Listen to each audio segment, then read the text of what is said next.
Welcome back, everybody. My name is Dan Rivera, and in the last few videos, we talked about the two big mistakes most organizations, including cities, make. And the first mistake that they make is that they set a goal based on the how. But the problem is that we don't care about the how. What we should care about is the why, the goal. Forget about how it's going to happen. That will come. But you first got to set the why. Why is it worth doing this? Why? Why is it worth you doing something different that you've never done before? Why is it worth it? And if it's worth it, trust me, the how will show up. The second mistake most organizations make is that they make these tiny little low-risk goals. There's no incentive, guys. Nobody wants to go after a goal that's lame, that's too small. There's nothing in it for anybody. There's no reward. And guess what? You set these small goals, and before you know it, everybody chucks it out the back. There's just really nothing to it, and people aren't excited about it. You're not excited. But anyways, so let's get to the heart of the matter. Okay? Do you want to make a difference in your city? That's the question I want to ask you. Okay, and so I'm going to give you a couple of options here. The first thing is, what do you want to do in your city? Is it, reducing crime, drug addiction, homelessness, business dysfunction? Or is it preparing the next generation of the workforce for the new industry that you want to bring to your city? I mean, what is it? Do you want to empower all the local businesses to thrive and to get, and to just grow exponentially? What is the goal? And did you know the reason that you're having the problems in the first place? You see, if you want your city to grow, you got to know what's holding it back from growing in the first place, right? Because here you are, you're trying to provide training. Let's train on this, on marketing. But that's not really where the problem is. So what is the problem? What is the problem you're facing, whether it's in your city or even at home? It's both the same problem. And guess what the answer is? The problem is that people run businesses. The problem is in the people. You know that. But more specifically is low self-esteem. Isn't that interesting? Low self-esteem. I'm going to read something to you. It says, Nathaniel Branden from the 6 Pillars of Self-Esteem wrote this. He said, apart from disturbances whose roots are biological, I cannot think of a single psychological problem, from anxiety to depression, to underachievement at work or at school, to fear of intimacy, happiness, or success, to alcohol or drug abuse, to spouse battering or child molestation, to codependency and sexual disorders, to passivity and chronic aimlessness, to suicide and crimes of violence, that is not traceable, at least in part, to the problem of a deficient self-esteem. He says, of all the judgment we pass in life, none is as important as the one we pass on ourselves. Who would have ever thought, right? Who would have ever thought that the way to change your city is actually to help people with low self-esteem have a healthy self-esteem? Who would have thought of that? I've been spending the last 7 years just looking into this matter, studying it, and figuring out the key concepts and teachings that I need to know in order to make your life better and to make the lives of the people around me better. And through all this research and study, I discovered that it was a self-esteem. Who would have thought of it? And let me tell you 2 things that have to do with self-esteem. One is self-efficacy. And if you know what self-efficacy is, your competence, right? It's like if you can't feel good about yourself if you're incompetent. The second thing you have to know is that self-esteem deals with self-respect, self-love. You can't love another person if you don't love yourself. You got to first love you if I want to love you. I mean, that's what this is all about. Self-esteem. When people don't love themselves, they'll never respect themselves. When people don't respect themselves, it's hard for another person to respect you. And if you don't, and people will treat you badly. If you're incompetent, it's hard to feel good about yourself because you don't feel that you can do anything And that's why people go to suicide, drugs, depression, chronic aimlessness. I'm sorry to tell you almost that it's really that simple. It is. I mean, I know you're hoping that it's something much more difficult, but it's not.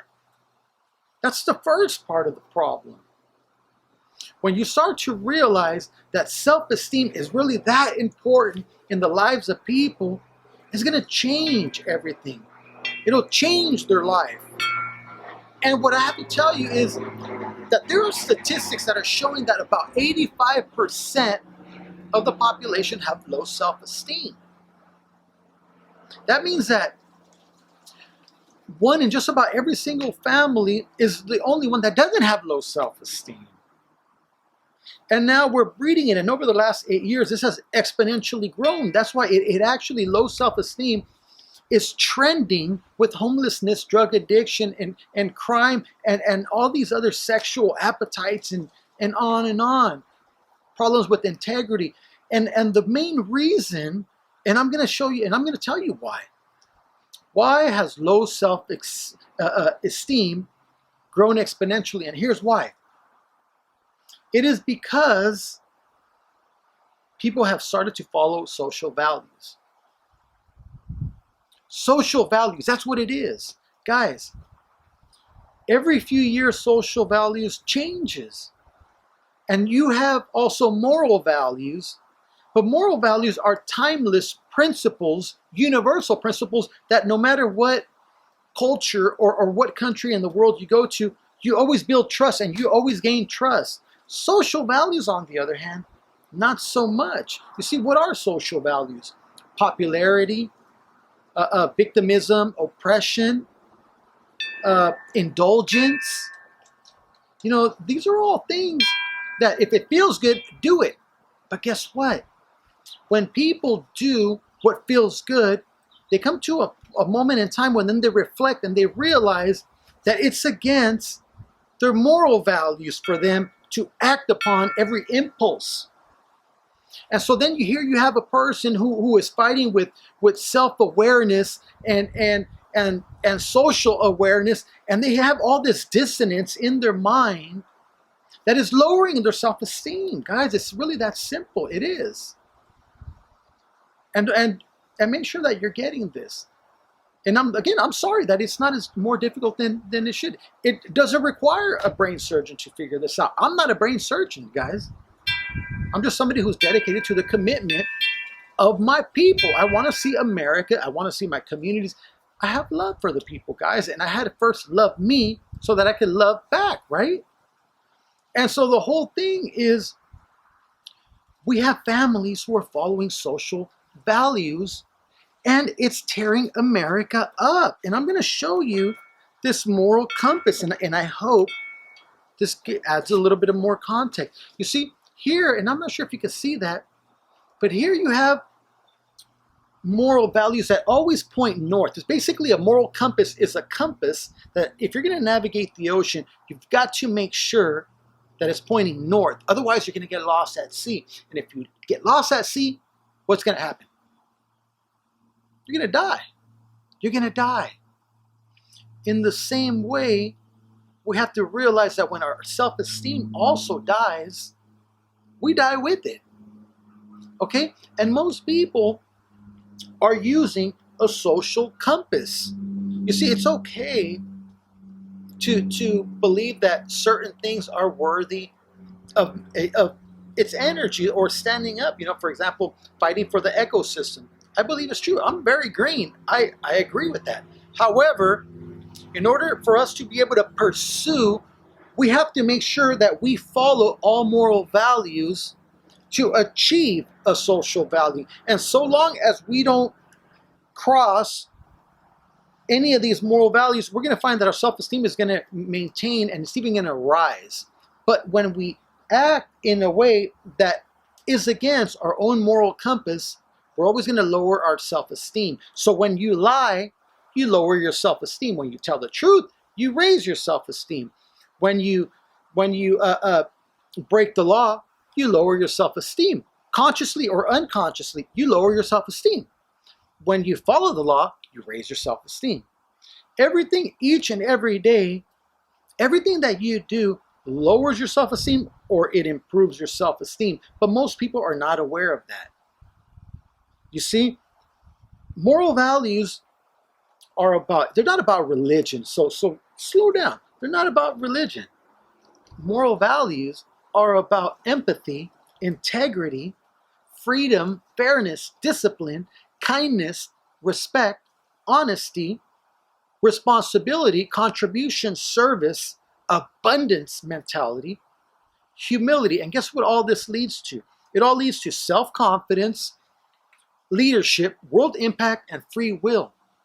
When you follow social values, which are sympathy, popularity, oppressive, victimism, indulgence, complaining, competing, contending, comparing, criticizing, scarcity, and pride, or which is arrogance, you're always going to be led to drug use, lies, low self-esteem, and determinism. That's at the root cause of all the problems that you're seeing in your community, guys. I'm just making you aware.